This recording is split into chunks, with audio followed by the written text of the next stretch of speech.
I don't care what anyone says, Reign of the Seven Spellblades continues to amaze.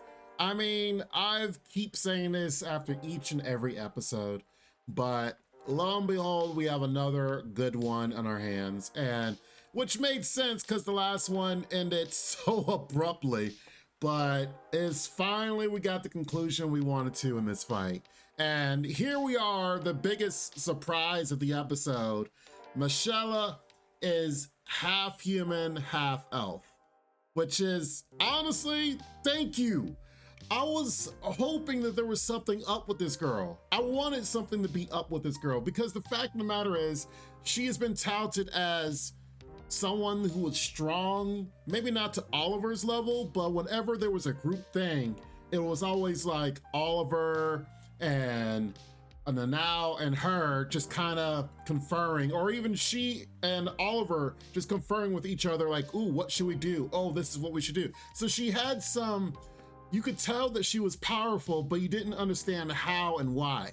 So it kept being the fact that she was like side character status at some point. And I'm just this whole season like, why do they elevate her, but then they kind of put her down to a side character? And thankfully, we have the answers. She is half elf, and as she said, which is probably the biggest diss of this episode, as she said to Stacy, the girl that she was fighting, she's like, wait a minute, if you're half elf, why didn't you use your elf powers? And then Michelle's like, well, I wanted to enjoy the match. I didn't want the match to conclude so quickly, which is the hardest diss you could actually say while trying to be nice as well. I was mad. It's like, yeah, besides the fact that, you know, Faye turns into a werewolf and you're on his back and stuff. Yeah, I could have ended this even quicker, but you know, we haven't fought in a while. I just wanted to enjoy it. Man, oh, she hit him where it hurts and doesn't even realize. Now let's talk about Mr. Albright here. I have to feel bad for him because not only did this dude lose to Oliver, but he also lost to Nanao, the girl that he wanted to fight to begin with. And it wasn't even close. Like, this guy who has been touted and conditioned to win, like, he wanted to win so bad that he's like, you know what? I'm going to erase all you guys' memories of this ever happening, of my loss, because I can't lose. And even though I did lose, your memories are gone and that never happened. It's like, what? You know, when they had the backstory moment, when he was talking about what happened in the past and he was kind of sharing a nice moment with the team, I for sure thought he was going to be like, yeah, you know, this is why this happened to me. I'm sorry for the way I've acted, blah, blah, blah. No, he just doubled down. Oliver, you were correct. And that I feel like it's a duty that I have to fight this match with you. Yes, even though I'm duty bound in order to fight you, because I am conditioned to win. I have to win. And the torture, my God, the torture in his backstory that his father would give him, and that was just at one moment. Who knows how many more times that he got tortured by his father, because it showed that one time where he lost to, you know, the girl that's playing chess, which was actually a cute moment. And I for sure thought it was gonna be like, oh, she kept beating him over and over again. But no, her whole family just gets sent away just because of one chess game that he lost. And then he gets tortured by his father and it's like, nope, you can't lose. Like, look at this expression right here. I mean, just to get electrocuted as a child over and over and over again by your own father. Well, you're just trying to share a nice, you know, you're just a kid. You're like, hey, Dad, guess what happened to me today? It was so much fun. It was so cool. And then your dad just like doesn't even say a word, stands up and bam, electrocutes you. I felt so bad for him. It's like, dang, no wonder he's conditioned to fight so harshly, because this is mind changing. And that's probably why he doubled down and got twisted up, because He's like, never happening again, never happening again. He loses to Oliver and then now goes serious mode, and it's like, all right, you know what? No bees, no other magic, no other things. We're gonna have a 1v1 right here and now. And she just absolutely does him wrong. And dude went from like, oh, I'm so high and mighty, I'm so cool, to literally losing twice in one day. 3 times technically if you count the whole bees fiasco, and they were able to defeat that. So that the whole engagement was very good, and the whole fight was marvelous. I will say that you could kind of tell after probably like 5 minutes into this episode how overshadowing Oliver, Nanao, and Michela was against the other 3. Like last episode was all about like, oh man, it's gonna be close, what's happening? Oh, they transformed, and oh man, Oliver's fighting this is so cool. And then the episode ends and you're like, dang it, I gotta wait till next week. This week starts and then you just kind of see like, yeah, they're not on the same level. They're not even close to the same level. So yes, it was such a great fight, and everything happened the way that it did. Now, 2 things we do have to talk about. The first one is this line. I thought this line was kind of funny. I don't know if anyone else thought the same, but Oliver's considering his options like, ooh, what should we do? I don't know. I know what we could do, but it's so dangerous. And then Pete comes over here and is like, how long are you gonna act like our dad?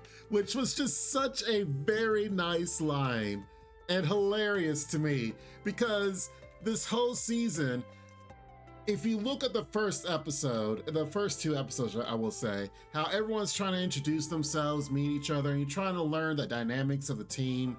You kind of can see how they were all kind of feeling each other out as if they're equals and such. But as each episode goes on, you can see how they kept looking up to Oliver, and now like you can kind of see the power dynamics of the friendship of this group and who's stronger than whom.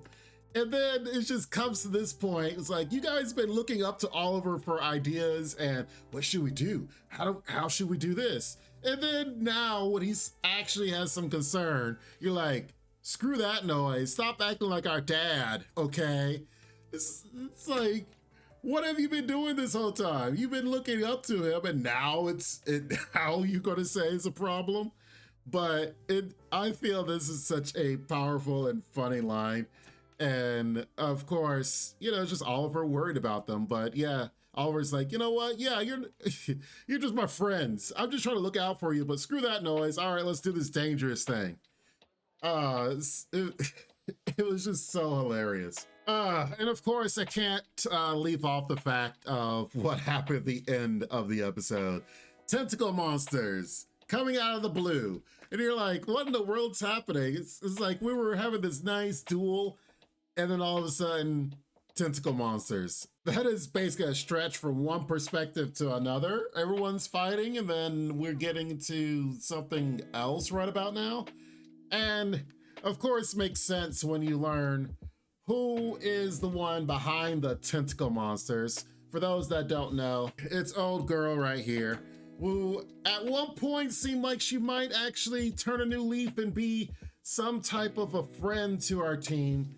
This is the girl that basically birthed some monsters from the first few episodes, and then it's all about succubus stuff and everything. Yeah, it's all about her.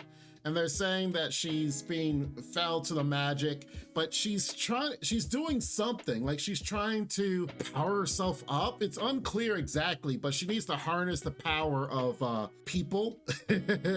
And thus the reason why she's captured some people. The biggest issue I have is the fact that this is the second to last episode, which I cannot believe it's gotten to this part. This is episode 11. Next episode is the final episode of the season. And I feel there's so much we haven't even gotten to. Like, if the last episode is going to be their battle, or Oliver has to deal with this girl and such, then we still haven't touched on the whole tournament thing. Like, the conclusion of the finale of the tournament, which they've been fighting for, you know, the last few episodes. And of course, this is why they've been fighting each other. We don't know the finals. Like, are we gonna have Michela versus Oliver, or Now versus Oliver again, rematch? We get none of that. Like, maybe they'll fit it in on the last episode, but more than likely that might just end up being a season 2 thing, which this anime has been so good. There's, oh my God, I can literally just sit here and talk about a lot of things. We got the teachers he's got to fight. We got the tournament that's had to happen. We got this girl that's probably going to be a battle next week on, which is such a shame. I'm heartbroken that she's become this enemy, because we talked about this a few episodes ago, how maybe she could be helpful because she gave a warning to Oliver, not knowing that warning was because she's about to do some stuff, and she's like, yeah, you stay away, stay in your dorm for a little bit, because some stuff's about to happen, because she's about to make stuff happen. It feels so bad. It feels so bad, but I did notice one small little bit before we go. It looks like most of the students here are being caught and drained of their essence. Of course, they have the little choker thing around their necks, but take a look at Pete here. Pete is just on the ground, not having anything around his neck, not having anything draining his energy, which makes me wonder if it's a male-female thing here. Like, is she just capturing all the males to drain them of their essence, or is that, because also I don't know if Pete right now is in his male or female form. They not really making it clear, but if Pete is in his female form, then maybe it's a thing where he can't be drained because she only needs male powers as such. It might be a stretch here. It's just something I observed just off the fact that other people were captured and stuff around their necks while Pete wasn't. We shall see. And maybe I'm looking too deep into it. Maybe there's something around his leg or something. I don't know. But just something I observed based off what I can see from this episode.